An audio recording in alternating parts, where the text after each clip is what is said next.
Mafia Mukhtar Ansari के जाने दुश्मन और सबसे बड़े विरोधी ब्रजेश सिंह उर्फ अरुण कुमार सिंह 14 साल बाद जेल से रिहा हो गए। बुधवार को ही उन्हें हाई कोर्ट से मुख्तार पर हुए हमले के मामले में जमानत मिली थी। ब्रजेश सिंह की पूरी जिंदगी किसी फिल्मी कहानी से कम नहीं है। ब्रजेश सिंह पर एक समय हत्या के प्रयास समेत दर्जनों केस थे। यही नहीं, उन पर मकोका यानी Maharashtra control of organised crime act, TADA यानी terrorist and disruptive activities act, gangster act, हत्या की साजिश, दंगा भड़काने, वसूली और धोखे से जमीन हड़पने के मुकदमे दर्ज हुए थे। ब्रजेश कभी मुख्तार अंसारी गैंग के लिए दहशत का पर्याय रहे तो कभी फरारी के कारण चर्चा में रहे। इस दौरान उनके मारे जाने की भी अफवाह उड़ी। 2008 में भुवनेश्वर से गिरफ्तार होने के बाद 14 साल तक अलग अलग जेलों में रहने के दौरान भी ब्रजेश हमेशा चर्चा में रहे। जेल में रहते ही 2016 में वाराणसी की सीट से तब एमएलसी बन गए, जब यहां से प्रधानमंत्री नरेंद्र मोदी सांसद बन चुके थे। पूर्वांचल में कभी सबसे बड़े माफिया डॉन के रूप में विख्यात ब्रजेश सिंह की मुख्तार अंसारी के गैंग से 3 दशक से भी ज्यादा समय से सीधी लड़ाई चली आ रही है। इस लड़ाई में अब तक दर्जनों लोगों की कुर्बानी हो चुकी है। दोनों ओर से ताबड़तोड़ गोलियां चली और सरेराह हत्या हुई। पहली बार AK-47 का भी हत्या में इस्तेमाल इन्हीं दोनों गैंग के बीच हुआ।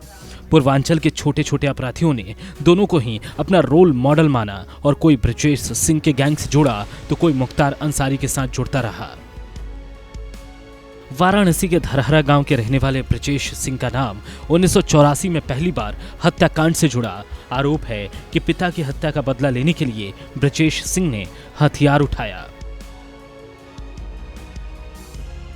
ब्रजेश सिंह के पिता रविंद्र सिंह की हत्या का आरोप लगा उनके पड़ोस में रहने वाले पांचू नामक शख्स पर। पांचू उस वक्त इलाके में सबसे पावरफुल हुआ करता था। आरोप है कि 1985 में ब्रजेश पांचू के घर गए। घर के बाहर पांचू के पिता हरिहर सिंह बैठे थे। शॉल में छिपाकर लाई गई बंदूक से उन्हें गोलियों से छलनी कर दिया। ब्रजेश के पिता की हत्या में गांव के ही प्रधान रघुनाथ की भी भूमिका थी। आरोप है कि ब्रजेश ने भरी कचहरी में AK-47 से उन्हें भून दिया था। पूर्वांचल के इतिहास में पहली बार AK-47 का हत्या में इस्तेमाल हुआ था। इस गैंगवार को रोकने के लिए टीम बनाई गई। पुलिस एनकाउंटर में पांचू को मार दिया गया। इस एनकाउंटर से लगा कि खूनी खेल बंद हो जाएगा, पर ऐसा नहीं हुआ। सिकरौरा गांव में पूर्व प्रधान रामचंद्र यादव सहित 6 लोगों की हत्या कर दी गई। इस दौरान ब्रजेश सिंह को भी गोली लगी। पुलिस ने ब्रजेश को पकड़ लिया और फिर पुलिस ने ब्रजेश को इलाज के लिए अस्पताल में भर्ती करवाया, लेकिन वो वहां से फरार हो गया।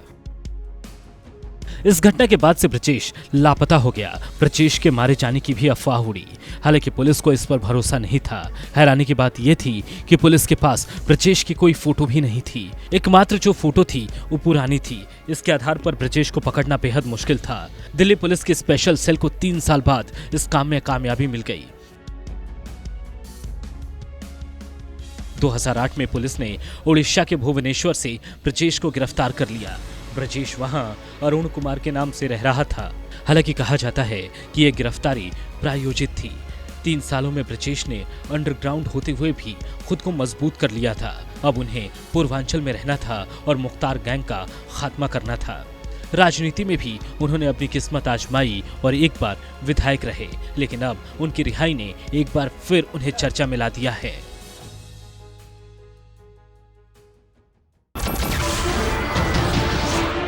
नमस्कार, मैं हूं मानक गुप्ता।